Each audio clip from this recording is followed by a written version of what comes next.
हम एक टॉपिक पे आए जिसका नाम है energy level in an harmonic oscillator. हम एन हार्मोनिक ऑसिलेटर के एनर्जी लेवल क्यों कर रहे हैं? क्योंकि हमें इसका स्पेक्ट्रा पढ़ना है ना, तो हमें उसका देखना पड़ेगा एनर्जी लेवल्स कैसे बनते हैं उसमें। तो हमने बोला कि जो टोटल एनर्जी होती है उसमें क्या होता है, n+1/2 H new minus n+1/2 का whole square h nu x e क्या है, हमारा एन हार्मोनिक कांस्टेंट है। अभी एन हार्मोनिक कांस्टेंट जो एक्स ई इसकी वैल्यू क्या होती है, ओमेगा ई बाय 4 DE। अभी ओमेगा ई क्या है, वाइब्रेशनल फ्रीक्वेंसी है।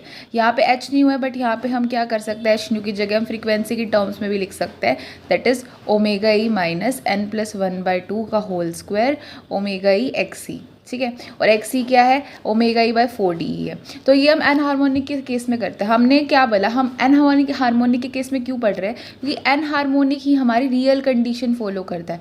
जो रियल स्टेट होते हैं उसमें वो हमेशा एन हार्मोनिक स्टेट होती है, वो है ना, एन हार्मोनिक ऑसिलेटर की स्टेट होती है जिसमें हमने मोर्स पोटेंशियल का कर्व देखा था। तो ये उसकी एनर्जी होती है। अब हम एनर्जी डिफरेंस निकालना चाहेंगे। मान लो हमने लिखा कि E0 लेवल पे क्या होगा, तो 1/2, देखो पहले मैं लिख के दिखाती हूँ। E0 पे क्या होगा, 0 + 1/2 ओमेगा ई माइनस 0 + 1/2 का होल स्क्वायर ओमेगा ई एक्स ई। तो ये क्या निकल गया, 1/2 ओमेगा ई माइनस 1/2 का होल स्क्वायर ओमेगा ई एक्स ई, जो कि निकला 1/2 ओमेगा ई माइनस 1/4 ओमेगा ई 1/4 ओमेगा ई एक्स ई। ये निकला E0 पे जो एनर्जी थी, है ना, E0 पे हमने ये एनर्जी निकाली। अब E1 पे निकालते हैं। E1 पे क्या होगी, 1 + 1/2 है ना ओमेगा ई माइनस 1 + 1/2 का होल स्क्वायर ओमेगा ई एक्स ई। अब इतना तो तुम सॉल्व कर ही सकते हो। ये क्या आ जाएगा हमारे पास, 3/2 ओमेगा ई, और ये क्या आ जाएगा, 9/4 ओमेगा ई एक्स ई। अब ये E1 पे आई। अब जो E0 पे हमने निकाली, यहाँ पे हमने E0 पे निकाली। अब हम क्या कर रहे हैं, हम कर रहे हैं, मान लो ट्रांजिशन हो रही है, कहाँ से 0 से 1 की ट्रांजिशन हो रही है, तो हम E1 माइनस E0 करेंगे ताकि एनर्जी डिफरेंस निकाल सके। तो E1 कितना आया था हमारा, यहाँ से हमने निकाला था, E1 आया था 1/2 ओमेगा ई माइनस 1/4 ओमेगा ई एक्स ई।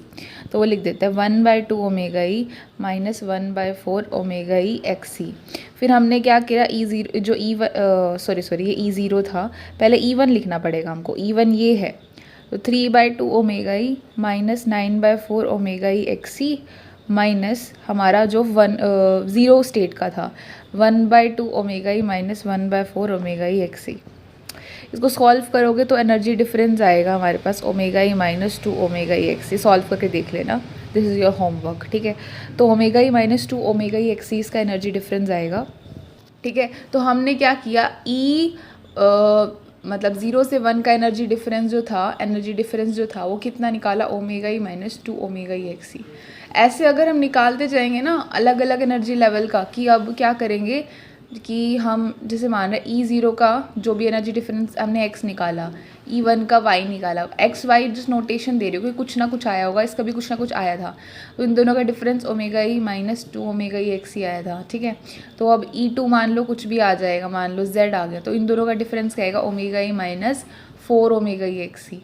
ठीक है, फिर आ गया E3, ये मान लो आ गया m, इन दोनों का डिफरेंस होगा ओमेगा ई माइनस 6 ओमेगा ई एक्स ई। तो एनर्जी डिफरेंस क्या है, कैसे जा रहा है एनर्जी डिफरेंस दो कंजिक्यूटिव लेवल्स के बीच में, कि मान लो फर्स्ट कंजिक्यूटिव लेवल n+1 है, मतलब एक बड़ा है फर्स्ट लेवल से और ये फर्स्ट लेवल है। मान लो 0 है तो 0 + 1 1, 0 1 का डिफरेंस। तो ई n+1 माइनस ई, इन दो कंजिक्यूटिव लेवल के बीच का डिफरेंस किसके इक्वल होगा, पहले लिख दो ओमेगा ई माइनस, फिर ये लिखना n+1, उसके आगे 2 ओमेगा ई एक्स ई। ये दो कंजिक्यूटिव लेवल के बीच का डिफरेंस होता है। ठीक है, मान लो अगर मेरे को निकालना है E2 और E1 के बीच का डिफरेंस, क्या निकालेगा, ओमेगा ई माइनस 2 इंटू n+1, ये n+1 लेवल ही तो है, तो 2 इंटू ओमेगा ई एक्स ई। तो कितना निकल गया, ओमेगा ई माइनस 4 ओमेगा ई एक्स ई। ऐसे निकाल सकते हैं कंजिक्यूटिव लेवल के बीच के डिफरेंस। तो हार्मोनिक के केस में क्या हो रहा था, मान लो ये हमने निकाला था ना, हार्मोनिक के केस में क्या था, हार्मोनिक मतलब SHO के केस में सिंपल हार्मोनिक, तो उसमें 1/2 n+1/2 ओमेगा ई था, या फिर इसकी जगह लिख सकते हैं एच न्यू था। तो वहाँ पे हम n को क्या कर रहे थे, n को हम 0 नोटेशन दे रहे थे, है ना। एट एन इक्वल्स टू 0 पे एन को 0 नोटेशन, एन इक्वल्स टू 1 पे एन को 1 नोटेशन, एन इक्वल्स टू 2 पे एन को 2 नोटेशन। तो मान लो 0 नोटेशन दे रहे हैं तो 0 + 1/2 ये आ गया 1/2। ऐसे हमने सक्सेसिव एनर्जी का जैसे मतलब ये आ गया 1/2, फिर इसका कितना आएगा 3/2, दोनों का गैप कितना हो गया h न्यू। तो इस तरह से करना है हमको, ठीक है, इस तरह से करना है। इनका भी गैप h न्यू होगा, तो सक्सेसिव एनर्जी लेवल के बीच का गैप h न्यू होगा। ये सिंपल हार्मोनिक में पढ़ा था हमने। पर जब हम बात कर रहे थे हमारे एन हार्मोनिक की, एन हार्मोनिक में हमने ये गैप नहीं पढ़ा। हमने पढ़ा है कि जो सक्सेसिव एनर्जी लेवल का गैप होता है, जैसे ये फर्स्ट लेवल है, ये सेकेंड लेवल है, ये थर्ड लेवल है, n equals to 0, n equals to 1, n equals to 2, तो उनका गैप कितना होगा ओमेगा ई माइनस 2 ओमेगा ई एक्स सी, ठीक है। फिर ये इनका गैप कितना होगा ओमेगा ई माइनस 4 ओमेगा ई एक्स सी, इस तरह से बढ़ता रहेगा, ठीक है। तो रियल में एन हार्मोनिक स्टेट ही फॉलो होती है। अब हम एनर्जी गैप की बात कर रहे थे, है ना। तो एनर्जी गैप के अंदर क्या बोल रखा है कि जो हमारा 0 से 1 की जो स्टेट होती है ना, n0 से n1 की जो स्टेट होती है, उसकी एनर्जी का जो बैंड आता है सबसे ज़्यादा इंटेंस आता है, सबसे ज़्यादा इंटेंस बैंड आता है। और इस इंटेंस बैंड का नाम होता है फंडामेंटल बैंड,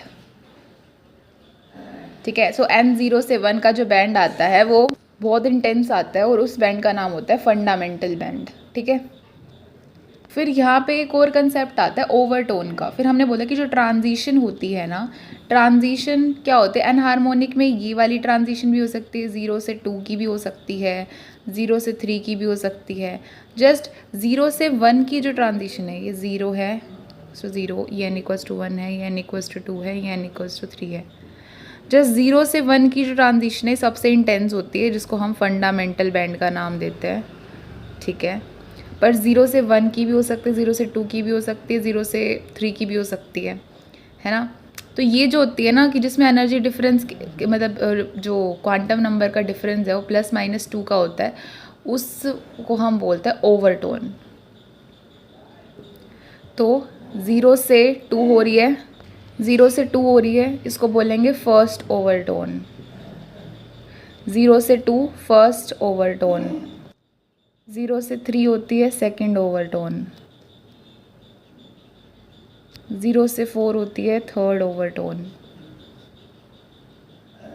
ठीक है। अब इन ओवरटोन के बीच का एनर्जी गैप कितना होता है, मतलब जैसे ये दे रखे हैं, ठीक है। तो 0 से 2 जा रहा है या 0 से 3 जा रहा है, तो अब इन दो ओवरटोन के बीच का एनर्जी गैप कितना होता है, ये क्वेश्चन है। तो वो हम कैसे निकालेंगे, हम निकालते हैं, या फिर 2 ओवरटोन की नहीं मानो, या मान लो कि ग्राउंड से मतलब n0 से n2 का एनर्जी डिफरेंस कितना होगा, है ना। मतलब एक ओवरटोन का एनर्जी डिफरेंस कितना होता है, एक ओवरटोन के लिए निकाल रहे हैं हम, 2 ओवरटोन के लिए नहीं निकाल रहे, एक ओवरटोन का एनर्जी डिफरेंस कितना होगा ग्राउंड से एक्साइटेड स्टेट तक, ठीक है। तो कैसे निकालेंगे हम कि हम सबसे पहले E0 और E2 निकाल लेंगे। कैसे निकलेगा, वही है फॉर्मूला n + 1/2 ओमेगा ई माइनस n + 1/2 ओमेगा ई एक्स सी, ये एनर्जी का फॉर्मूला है ना। इसमें एक बार n इक्वल्स टू 0 के लिए मतलब 0 पुट करके निकाल लेंगे, फिर एक n इक्वल्स टू 2 पे जब n इक्वल्स टू 2 प्लेस करके इस पूरी वैल्यू पे फिर निकाल लेंगे, तो E0 पे और E2 की वैल्यू आ जाएगी। फिर एनर्जी डिफरेंस निकाल लेंगे हम, E2 माइनस E0 कर देंगे। जो E2 की आई थी एनर्जी, मतलब जब 2 पुट करके आया था इस पूरी वैल्यू में, और जो 0 पुट करके आएगा, दोनों का डिफरेंस निकाल लेंगे। तो अब उस जो डिफरेंस निकालना उससे हम एक जनरलाइज फॉर्मूला बनाएंगे। मैं डिफरेंस नहीं निकाल रही हूँ, वो आप निकाल लेना, मैं जस्ट एक जनरलाइज फॉर्मूला बता रही हूँ। क्या होगा वो जनरलाइज फॉर्मूला, क्या होगा वो जनरलाइज फॉर्मूला, मतलब कोई भी n लेवल है और 0 स्टेट से जा रहे हैं, मतलब ओवरटोन के लिए कि 0 से 2 जा रहे हैं, 0 से 3 जा रहे हैं, 0 से 4 जा रहे हैं, तो उस केस में एनर्जी डिफरेंस कितना होगा, n ओमेगा ई minus n into n plus 1 omega ई एक्स सी। तो हमने देख लिया, मतलब अगर कंजिक्यूटिव लेवल्स है, ठीक है, कंजिक्यूटिव मतलब एक लेवल उसके बाद दूसरा लेवल, जैसे एक लेवल उसके बाद दूसरा लेवल फिर तीसरा लेवल, तो इन दोनों का डिफरेंस, इन दोनों का डिफरेंस कंजिक्यूटिव लेवल्स है, तो उनका एनर्जी डिफरेंस कैसे निकलता है हमारा कि हम निकाल लेंगे En माइनस E0 कैसे निकलता है वो, ओमेगा ई माइनस ये n + 1 है, ये मान लो En हो गया, ये n+1 है, ये En हो गया, कैसे निकलेगा, omega E minus 2n+1 omega E X C. But अगर हमें निकालना है जो ग्राउंड मतलब ग्राउंड स्टेट से किसी भी लेवल पे जा रहा है, जैसे 0 से 2 जा रहा है, 0 से 3 जा रहा है ओवरटोन के लिए, तो हम कैसे निकालेंगे, n ओमेगा ई minus n into n+1 omega ई एक्सी। ये किसके लिए है, ये है किसी भी ग्राउंड स्टेट से किसी भी एक्साइटेड स्टेट के लेवल पे, और वो ओवरटोन के लिए, मतलब डेल्टा n जिसके लिए +-2 हो, +-3 हो ओवरटोन के लिए, ठीक है। तो उसके लिए ये होता है, कंसेक्यूटिव के लिए ये होता है फॉर्मूला। लास्ट में हम वाइब्रेशनल बैंड शो कर सकते हैं कि वाइब्रेशनल बैंड कैसे आता है, कि अगर हम दिखाएं तो ये होगा हमारा फंडामेंटल बैंड, ठीक है। ये स्टेट से इस स्टेट तक जाएगा फर्स्ट ओवरटोन, ठीक है। बट और ये वाला जो होता है, ये वाला बैंड, कई बैंड होते हैं जो ना मतलब वैसे तो नॉर्मली अराइज नहीं होते, बट अगर हम हीटिंग दे दें मॉलिक्यूल को तो वो बैंड अराइज हो जाएंगे। जैसे हमने हीटिंग दे दी तो जैसे n=0 है, n=1 है, n=2 है, n=3 है। पहले कौन सा बैंड था, एक था हमारे फंडामेंटल बैंड जो जा रहा था, फंडामेंटल एफ भी लिख देते हैं, फंडामेंटल बैंड जो 0 से 1 में जा रहा था, फिर 0 से 2 में जा रहा था, जो हमारा कौन सा था, हमारा ओवरटोन था। कौन सा ओवरटोन है, पहला वाला बैंड है ना ओवरटोन का, तो फर्स्ट ओवरटोन है। बट ये क्या है, जब हमने हीटिंग दे दी कुछ एक्स्ट्रा बैंड आ जाता है जिनको हम बोलते हैं हॉट बैंड, नाम से पता लग रहा है हॉट मतलब हीटिंग, तो हीटिंग देने के बाद अराइज हो रहे हैं। जैसे n=2 से n=1, मतलब इनमें डेल्टा n जो क्वांटम नंबर का डिफरेंस है वो +-1 ही होता है, बट फिर भी ये इस स्टेट से इस स्टेट जाता है, एक्साइटेड स्टेट से दूसरी एक्साइटेड स्टेट जाता है, ठीक है। अब हम एक और बात बोल सकते हैं कि मान लेते हैं कि चलो ये तो ठीक है ओवरटोन हो गया, बट अगर मान लो इस स्टेट से स्टेट गया, अब ये एक्साइटेड स्टेट से ही गया है, n=1 से ही गया है, बट ये इसका डेल्टा n तो +-2 है, तो हम इसको हॉट बैंड तो नहीं बोल सकते। तो इसका नाम क्या होगा, इसका नाम ये होगा फर्स्ट ओवरटोन, इसको बोलेंगे फर्स्ट ओवरटोन, ठीक है। Corresponding to first overtone corresponding to